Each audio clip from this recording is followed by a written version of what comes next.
And then we see what happens as we put conductance, as we put a voltage on this gate, measure conductance as a voltage on this gate near the bend, and we see a very, very strong response.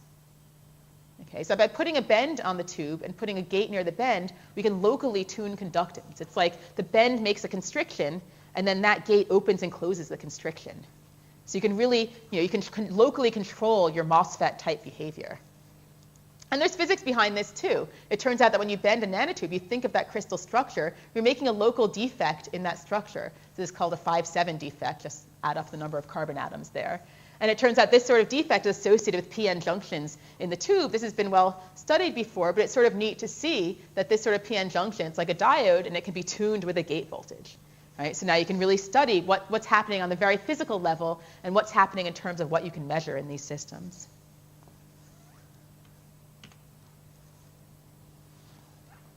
Okay, what else? So now let's measure a voltage on a local gate at lower temperatures with no bends. We have a nanotube that's contacted and a gate over it.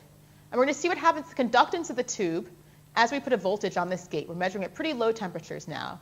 It's not in the Fabry-Perot regime, okay, higher temperature than that, but just conductance as we move this gate. And actually, it surprised me. The first time we did this, we saw these wiggles. Now, these weren't Fabry-Perot wiggles because they're not just continuous oscillations. We saw what looked more like steps. A step and a step and a step and a step and a step. And we studied this a lot and found that we always saw about 4 steps. And the separation between the steps was a unit of E squared over H. Right? This is just a fundamental unit. Right? It's not like a number 1.2 or something like that. It's a number that might be associated with some fundamental properties of the system. And it turns out, as I show you, it is associated with a fundamental property of 1D systems. So we saw what looked like these quantized conductance steps. And it's hard to see they look like steps here. You can look at it in a different way. This is a conductance plot. It's just high conductance is yellow and red, low conductance is black. And I just show you it to show that there really is a pattern of these steps. Right, you can see here that it sort of fits a pattern that you might expect here. And it turns out that these quantized conductance steps are actually expected in one-dimensional systems. It turns out that you can look at an equation for the current, and the energy dependence of the current drops out, and you expect quantized conductance steps in a one-dimensional system. So this is really one-dimensional physics that we're seeing here. It's because nanotubes are so small that they're quantized around the circumference, okay, and yet you can get conductance through the length. And so only one, what we call quantum mode, one quantum mode, one wavelength, if you will, one wavelength of electron at a time gets through the nanotube, right? So first you have something that has an energy, just a wave like that, and then at a much higher energy you get another wave coming through. So these are the different electronic modes, one at a time, that go through the nanotube, and they're spaced by some known energy. That's the mode spacing. Okay. So it's really, really one-dimensional behavior. It's been predicted, but it wasn't really seen before in these systems. And this happens because our gate is just locally depleting carriers in the tube, creating a constriction that's allowing these modes through as we increase the gate voltage. And these things were interesting. It's pretty exciting to see it. They've been seen in some other systems, never before in a really 1D system. And they can be used to focus electrons. They have some spin dependence to them that you can study, to look at the degeneracy of the system, to study interactions. There's lots of things you can do to study with it. So we're still looking at this, trying to understand it. And one thing we're still really trying to understand is why we see spacing of just E squared on H. It should have 4 E squared on H spacing, but we see 1 E squared on H spacing, which looks like we're losing some of the degeneracy in our system. And we're not quite sure what's going on there, but it makes it really interesting to study. But in general, like I said, it's just, it's really purely 1D quantum phenomenon in this system. Okay, so here's the last example I'm going to go into of research that we've been doing on these systems. And that's the nanotubes. I've been talking about sort of 1D behavior in nanotubes. Now I'm going to move into what happens when you look at them as zero-dimensional systems. By 0D, I mean particles in a box. Okay, so from quantum mechanics, you know that if you confine particles to a small enough space, a box, right, they start obeying quantum mechanics. You get quantized energy levels there. And so if you consider a short section of a nanotube, the diameter is so small, even if it's sort of long enough to contact, it's still a pretty small box, right? The effective area is really tiny. So if you have if you have weakly coupled source and drain leads, the nanotube itself acts like a box, and the electrons are the particles in this box. We also call these quantum dots, or artificial atoms, as I'll show. So now the nanotube itself acts like a quantum dot, where our gate is just a capacity-coupled gate that can tune the energy levels of this dot. You can think of it here, you get these quantized energy levels, right? And if your energy level is between the energy of the source and drain leads, you can get electrons going on and off your dot, your particle in a box. If your energy level is not between the source and drain leads, you get no conduction at all.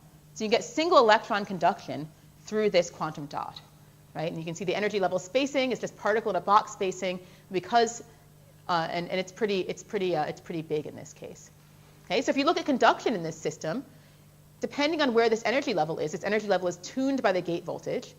Depending on where this energy level is, you either get conduction of single electrons or no conduction. So you can see here, you get conduction showing a single electron is going onto your dot, then no conduction, then conduction again from a single electron. It's single electron transport.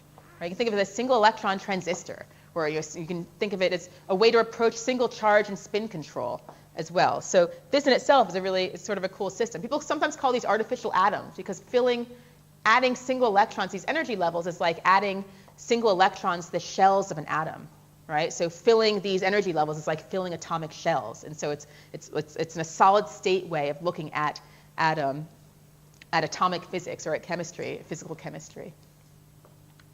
So this is well known. This quantum dot behavior has been known for 20 years now, but it hadn't been studied that much in nanotubes, and it was really hard to control this sort of behavior in tubes. It turns out that nanotubes make really good quantum dots. They're so small that you can see this quantized behavior at relatively high temperatures, higher than in other systems. They're pretty clean. You can make these just using standard lithography. And here are some examples of this single electron transport peaks, right? Each of these peaks is associated with a single electron coming on and off the nanotube. Okay, so before we started working on this, most people who made quantum dots in nanotubes just used the source and drain leads to define the dots. We wanted to make something more controllable, so we thought, why don't we use our local gates to define these dots in the nanotubes? The idea here is we put two gates on a tube.